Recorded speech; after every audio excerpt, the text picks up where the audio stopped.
Olá, o Momento Brasil de hoje conversa com o cardeal Dom Cláudio Umes, presidente da Comissão Episcopal Pastoral para a Amazônia.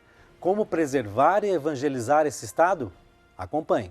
Tanto assim que o final do discurso dele, ele o dedicou exatamente à Amazônia, também para chamar a atenção mais fortemente.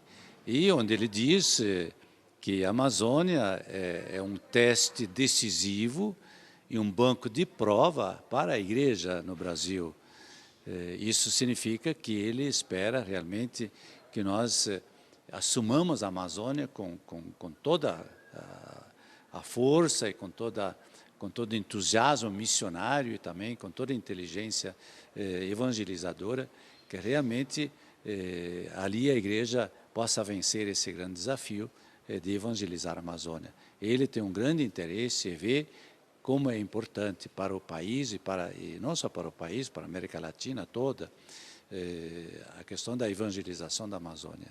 Na verdade, é porque ele deve estar muito preocupado com o futuro, não só da igreja, como o futuro também dos povos, né, Dom Cláudio? Porque a água está lá, a nossa floresta lá, tem toda uma ligação também com a ecologia.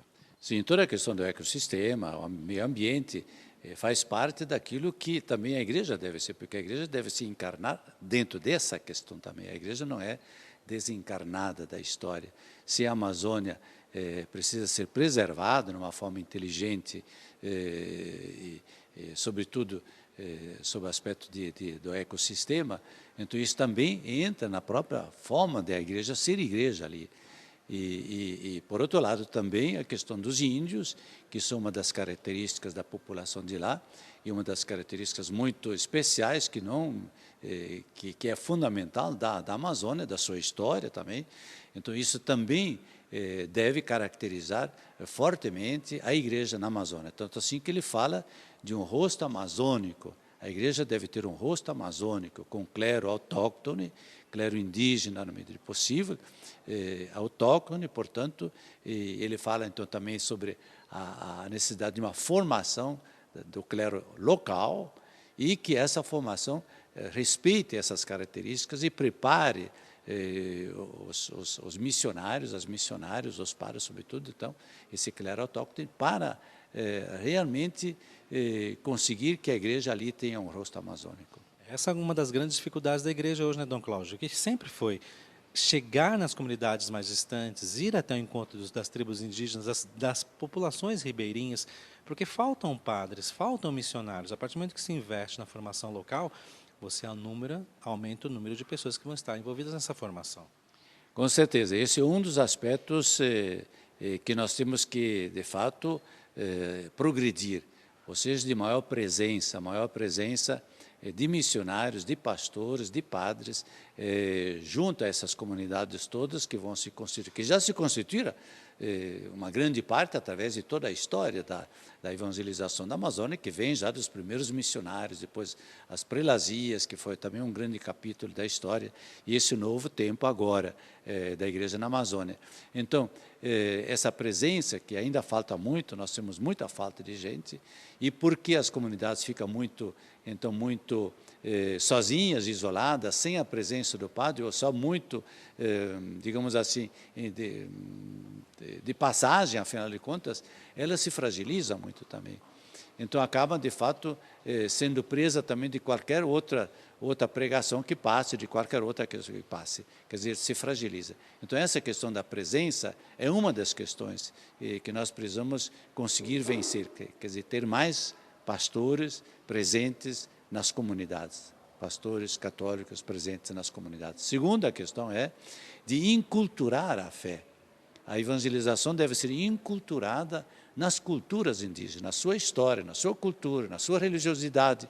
Como inculturar de forma que o índio, se tornando católico, ou sendo já católico, como é que ele pode, no entanto, viver a sua fé e praticar a sua fé e celebrar a sua fé numa forma inculturada na sua cultura, portanto, sem deixar de ser índio. A sua experiência, Dom Cláudio, nas visitas, nesses acessos pastorais, o que o senhor tem encontrado, o que o senhor tem trazido para a Igreja do Brasil que vem lá da Amazônia, como experiência sua? Normalmente eu tenho falado muito sobre a trajetória histórica dessa igreja, que é uma trajetória que nós temos que admirar, que nós temos que realmente venerar todo esse grande esforço que os missionários antigos fizeram e as prelazias fizeram. Um esforço enorme que nós não podemos esquecer e que tem que ficar registrado e que nós não podemos perder.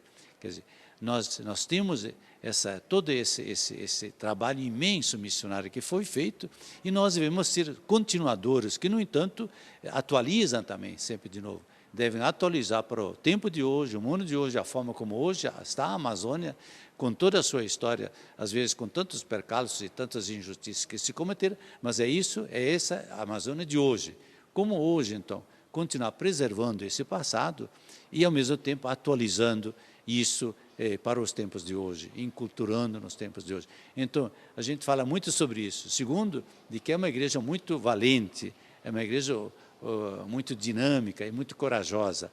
Ali a igreja sua camisa, ela faz força, ela volta para casa de noite com cheiro de ovelha e volta suado para casa, quer dizer, gente que trabalhou, que se esforçou, que dá a sua vida para aquela situação que exige tanto, mesmo, digamos, mesmo humanamente falando, digamos, exige força, exige presença, exige homens fortes e decididos, que de fato enfrentam um tal desafio.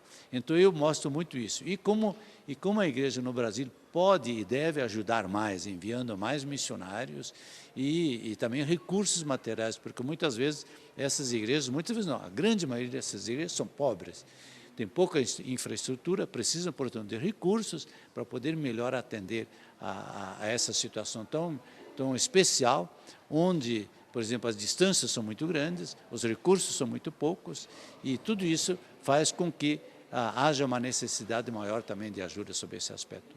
A gente volta daqui a pouco, depois do intervalo, falando sobre os desafios da igreja missionária na Amazônia.